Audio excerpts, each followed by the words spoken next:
오늘 에베소서 4장 특별히 13절 말씀은 우리 기독교가 추구하는 목표, 기독교가 지향하는 그런 목적에 대해서 우리 사도 바울이 아주 명료하게 짚어낸 그런 말씀이다. 이렇게 얘기할 수가 있습니다. 그게 뭐냐면 우리가 다 뭐라고요? 믿는 것과 하나님을 아는 일, 이게 이제 하나가 돼요.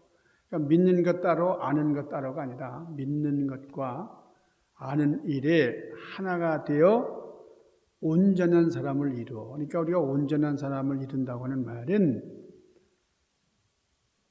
믿는 것과 아는 것이 하나가 될 때 온전한 사람이 된다는 거죠. 그래서 온전한 사람을 이루어서 그리스도의 장성한 그런 분량이 충만한다까지 이르는, 이것이 바로 우리 기독교인들의 목표입니다.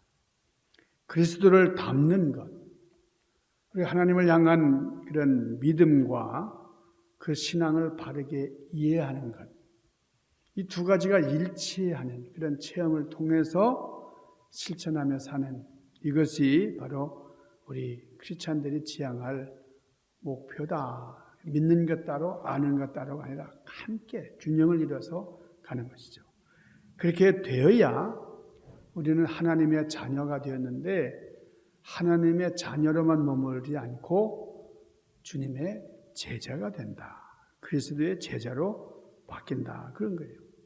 그러니까 우리가 믿음 생활하면서 또 내가 아는 것과 하나가 되는 그런 체험을 하게 되면은 그때에 온전한 사람이 된다는 거예요.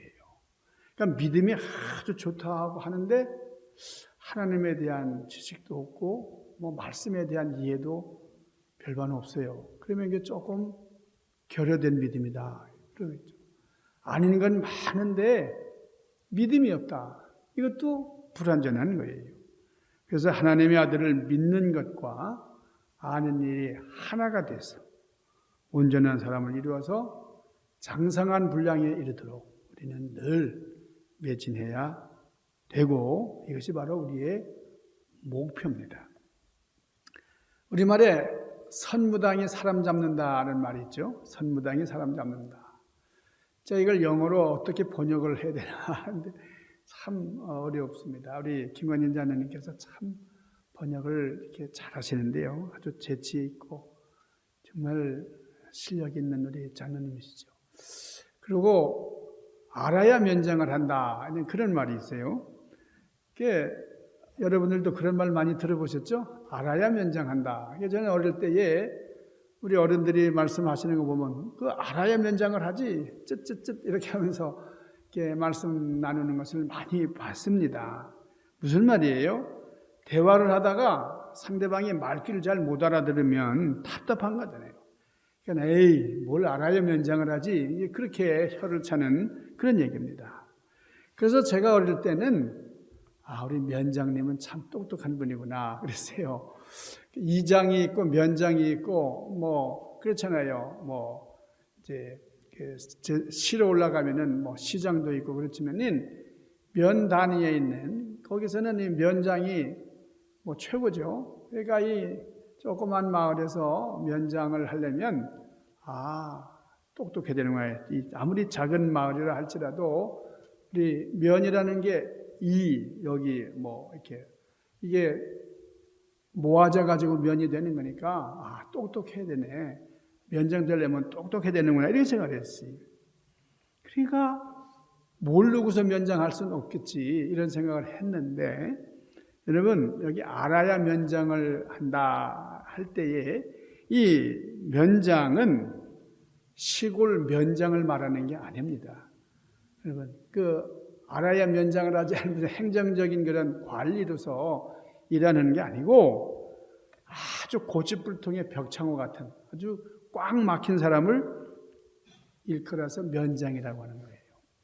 그러니까 무슨 관리나 무슨 행정적에 있는 사람이 아니고, 그러니까 면장이라는 말은 그러면 그 집에다가 울타리를 쌓잖아요.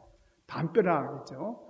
그러니까 집의 정면에 쌓은 담벼락을 마주 서서 바라보고 있는 그 처지를 면하게 해준다. 그래서 면장이다 그 말이에요. 그러니까 담장 장자이다 그 말이죠. 그래서 이 답답한 상태를 이제 면해주는 이것이 면장이라는 말이에요.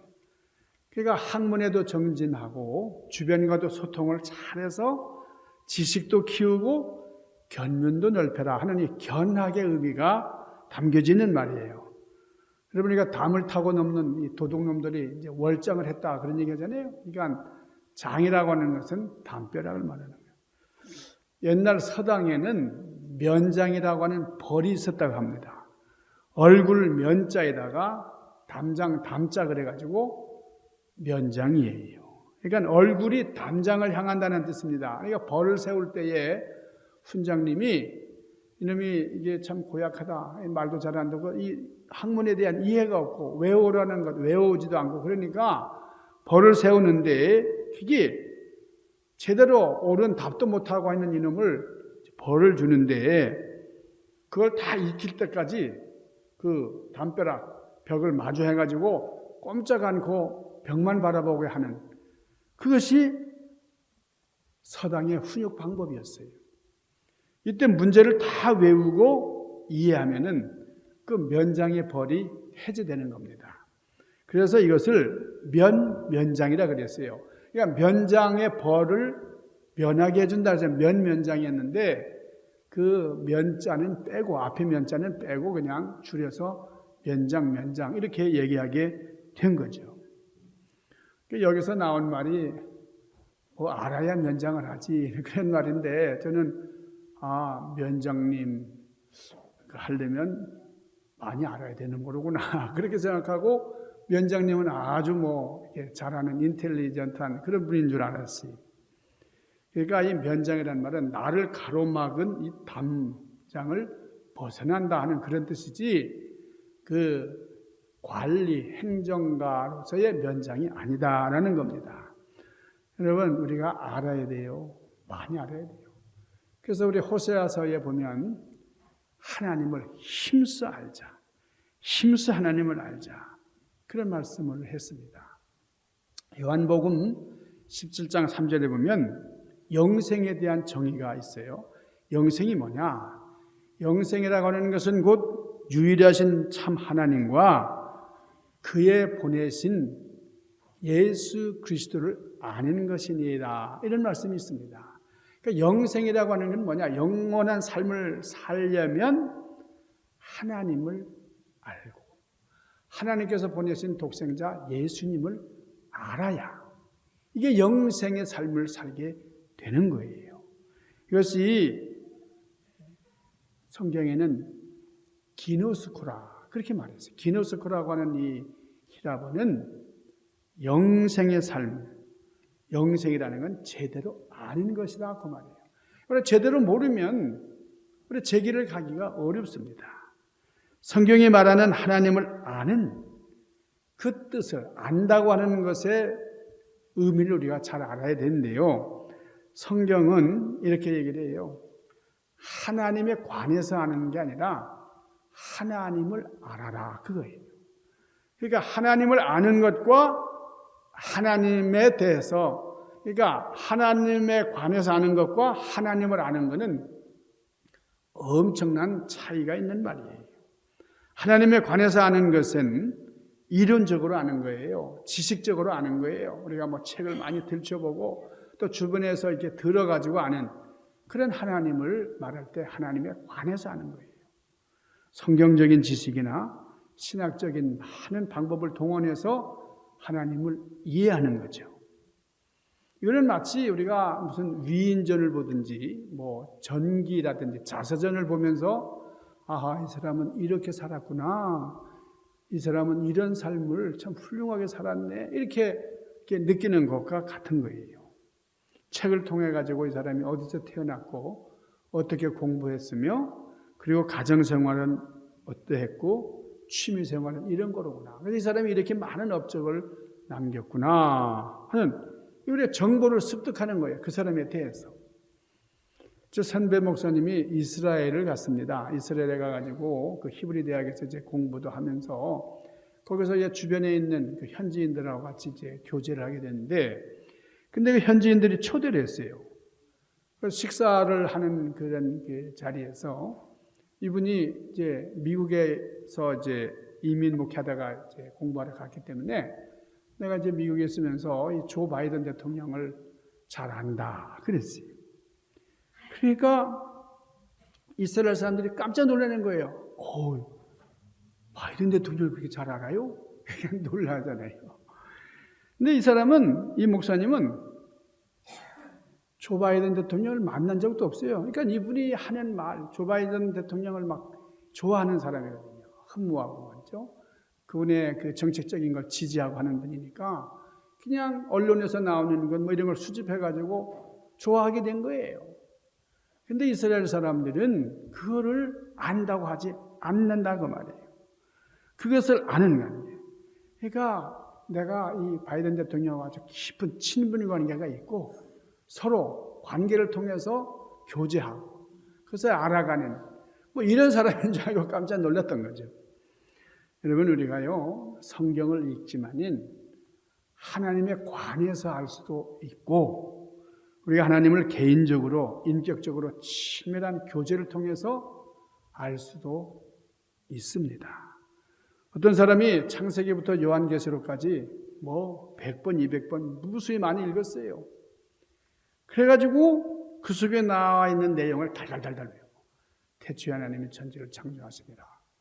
하나님께서 뭐 쭉 이렇게 나오고 그다음에 요한계시록 마라나타라는 그 말까지 계속해서 달달달달 이제 외운다. 그래가지고 그게 하나님을 아는 거냐? 아니라는 거예요. 그거는 하나님의 관에서 아는 겁니다. 그러니까 하나님의 관에서 아는 그런 지식적인 그런 알미라 하는 거예요. 그러니까 하나님에 관한 지식을 아는 것이 기독교 신앙의 본질이라고 한다면 머리 좋고 공부 많이 한 사람이 예수를 제일 잘 믿는다는 얘기가 나옵니다. 그렇지 않아요. 그러니까 많이 뭐 지식을 쌓고 뭐 공부를 하고 한다고 해서 그 사람이 믿음이 좋은 사람이냐? 그렇지 않아요. 문제는 하나님에 대한 지식을 하나님을 아는 지식으로 착각할 때에 심각한 문제가 발생합니다. 하나님에 관한 지식이 하나님을 아는 거라고 잘못 이해하게 되면은 여러분 이런 사람들을 율법자라 그래요. 그런 것을 율법주의라고 부릅니다. 그러니까 그런 신앙으로는 올바른 믿음 생활을 할 수가 없어요.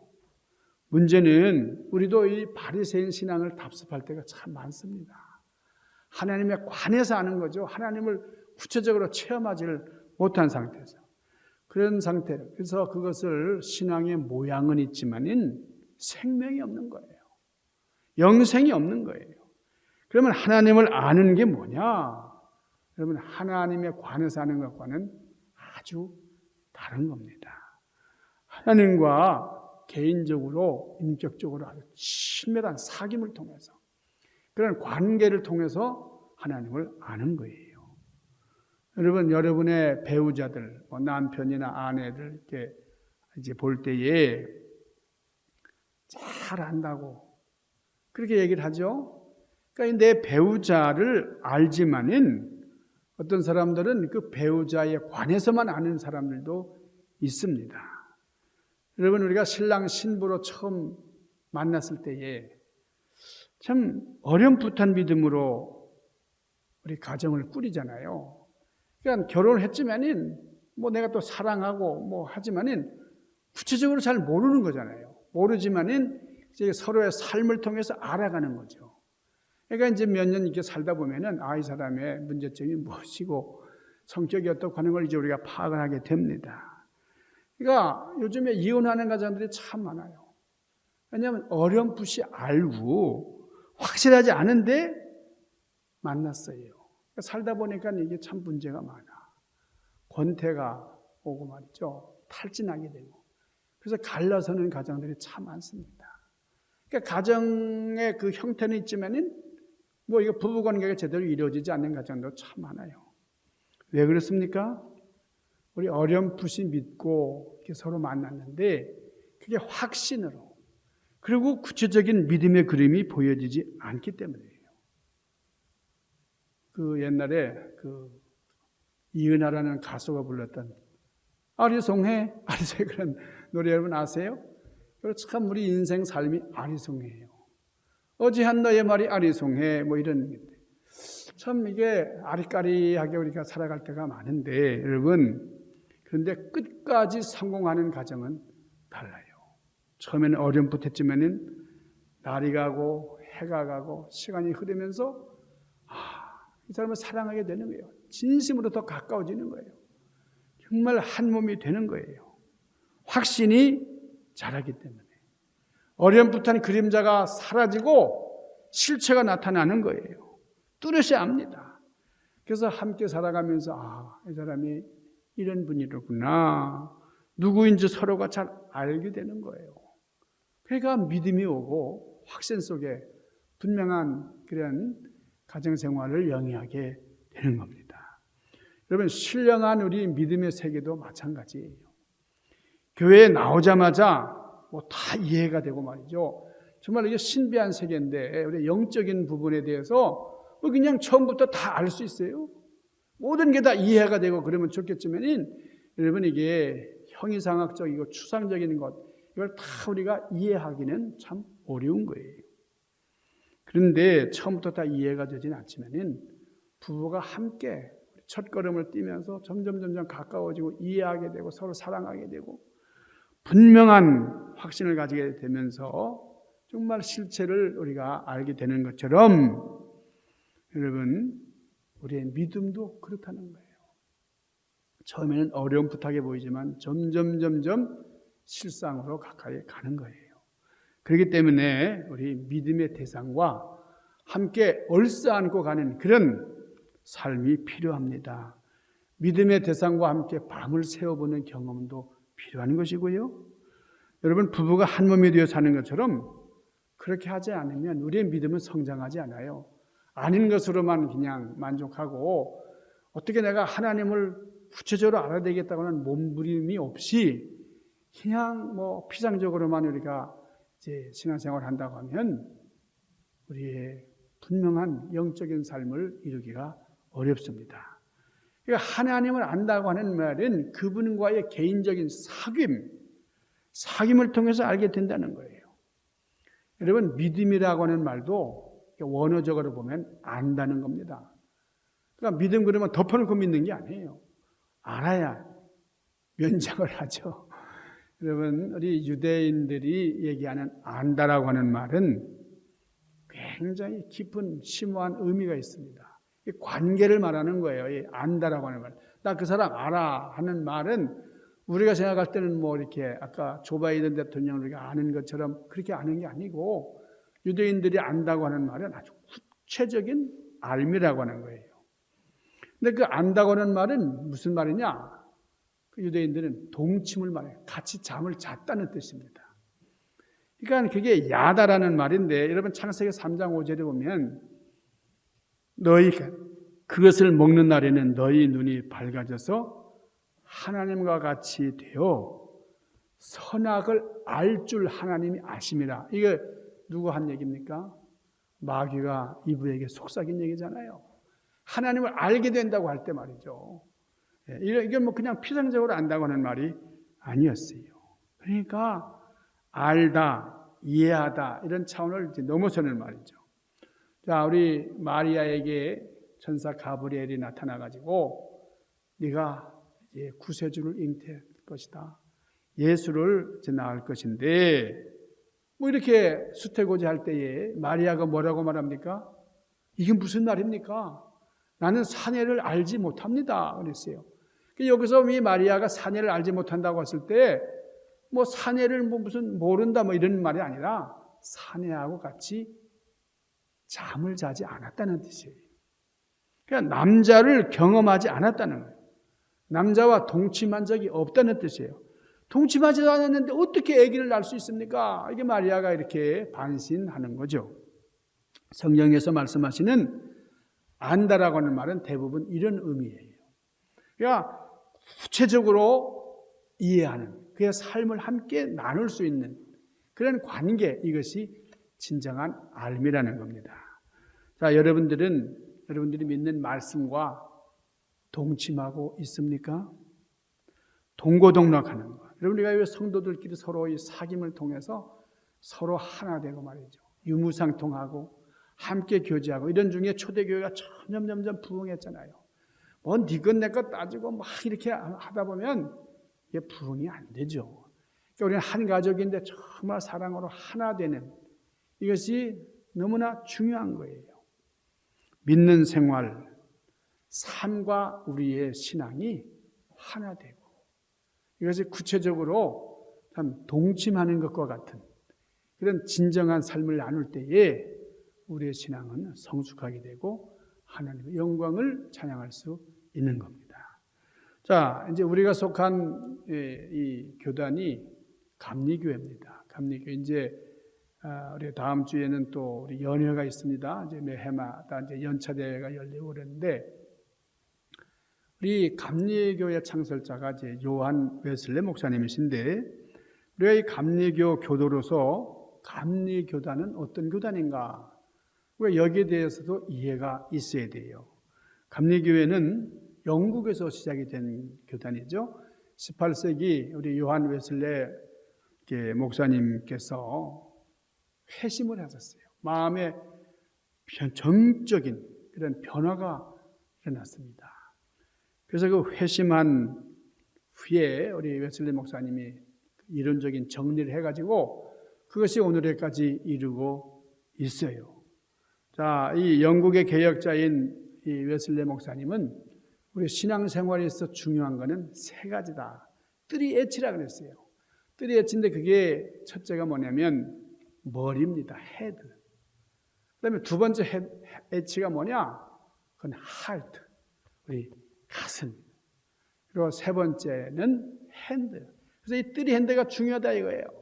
머리와 가슴과 이 손이 함께 가야 돼요. 균형을 이루어야 된다는 겁니다. 그러니까 우리가 믿는다는 건 뭐예요? 첫째로 우리가 이 머리에서 이해를 해야 돼요. 알아야 돼요. 그 다음에 가슴은 우리 뜨겁게 영적으로 체험하는 것을 말하는 거예요. 그러니까 가슴에 감정이 묻은 사람이 안 되죠. 감정이 이제 신앙으로 연결해야 되는 거예요. 그리고 손이라는 것은 실천하는 겁니다. 내가 알고 느낀 걸 구체적으로 실천하는, 그것이 바로 우리 감리교 신앙이에요. 머리와 가슴과 손이 지식과 체험과 실천이죠.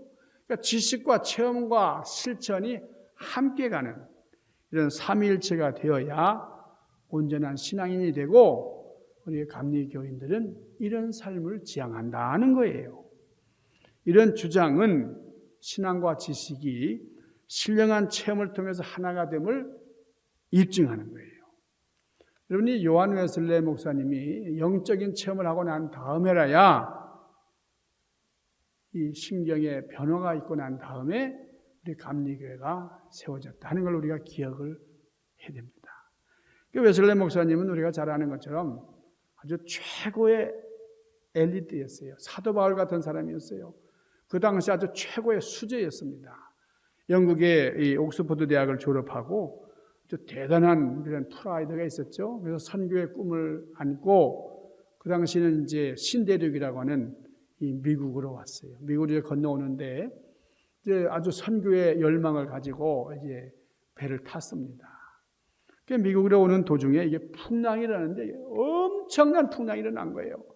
뭐 배 가판까지 물이 팍 들어오고 그냥 금방 이게 침몰될 것 같은 너무너무나 어려운 상황을 만났어요. 이제 이 배는 파산한다. 이제 그러면 나는 이제 금방 죽는구나.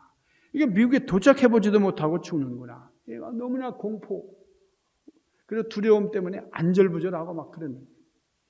그런데 그 배 한 모퉁이에서는 여러 사람들이 이제 앉아 있는데 미동도 하지 않아요. 그리고 그들이 앉아가지고 찬송을 부르는데 말이죠. 얼마나 하나님 앞에 정성스럽게 예배를 드리는지 아주 웨슬리 목사님이 깜짝 놀랐습니다. 뭐 풍랑과 관계없이 뭐 바람이 그냥 대작을 하고 말이죠. 파도가 그냥 가판을 때리고 막 그러는데 전혀 미동도 하지 않고 앉아서 찬양을 하고 하나님 앞에 영광을 돌리고 있는 거예요. 그게 뭐 계속 그러니까 웨슬리 목사님이 충격을 받은 거죠. 아, 나는 목사로서 또 선교사로서 하나님을 그렇게 신앙하고 선교하러 가는 마당에 난 이렇게 불안하고 참 힘든데 저 사람들은 어떤 믿음을 가졌길래 저렇게 정말 변함없는 그런 모습을 나타내고 있는가. 충격을 받았어요. 그 사람들은 모라비안 교도였습니다. 이 모라비안이라는 교도는 체코에서 이제 형성된 그런 교단인데 아주 신령한 그런 교단이에요.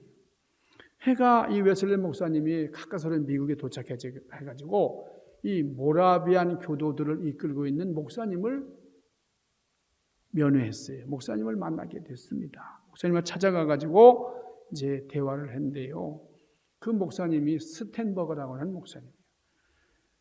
목사님, 저는 명문 옥스퍼드를 졸업을 하고 그리고 내가 신대륙에 있는 미국 사람들을 전도하기 위해서 복음을 전파하기 위해서 참 이 신대륙으로 건너왔는데 내가 배 안에서 신기한 경험을 했습니다. 그 풍랑이 대작할 때에 나는 두려워서 어쩔 줄 모르고 막 떨고 있는데 변함없이 그 사경을 헤매는 그런 상태에서도 변함없이 당신들 모라비안 교도들은 어떻게 그렇게 두려움 없이 하나님을 찬양할 수가 있습니까? 저는 정말 놀랐습니다. 그랬더니 스탠버그 목사님이 묻기를 당신은 아직도 예수 그리스도가 누군지 모르십니까? 우리 모라비안 교도들은 예수를 믿고 그분이 누구신지를 분명히 압니다. 나를 위해서 돌아가신 예수님이시다. 전에는 인류의 구세주였지만은 이제는 나의 구세주입니다.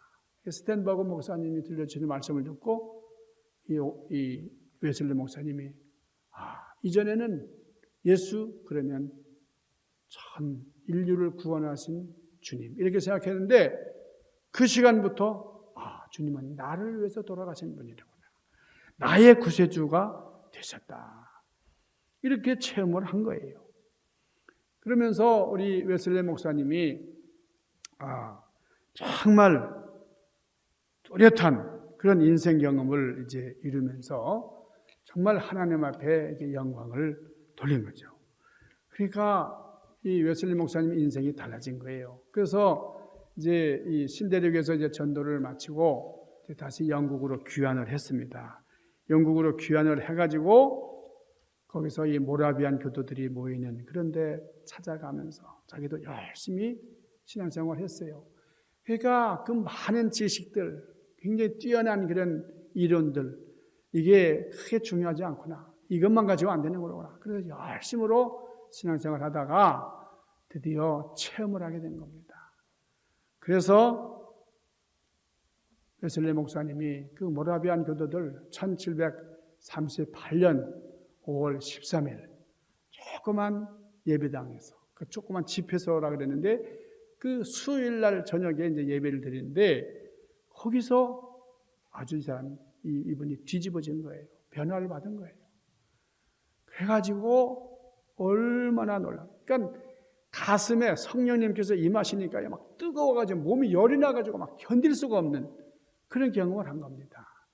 그래서 웨슬리 목사님이 그 다음부터 완전히 변화가 돼가지고 그래서 인생 삶이 달라지고 또 전도하거나 하는 이런 모습들이 완전히 달라진 거예요. 그래서 오늘 우리 에베소서 본문 말씀처럼 아는 것만 가지고도 안 되고 믿음만 가지고도 안 되고 하나가 될 때 온전한 사람이 되고 그래서 이것이 목적하는 장성한 그리스도의 분량에 이르는 이것을 말하는 거예요. 그래서 십자가의 은혜와 십자가의 사랑.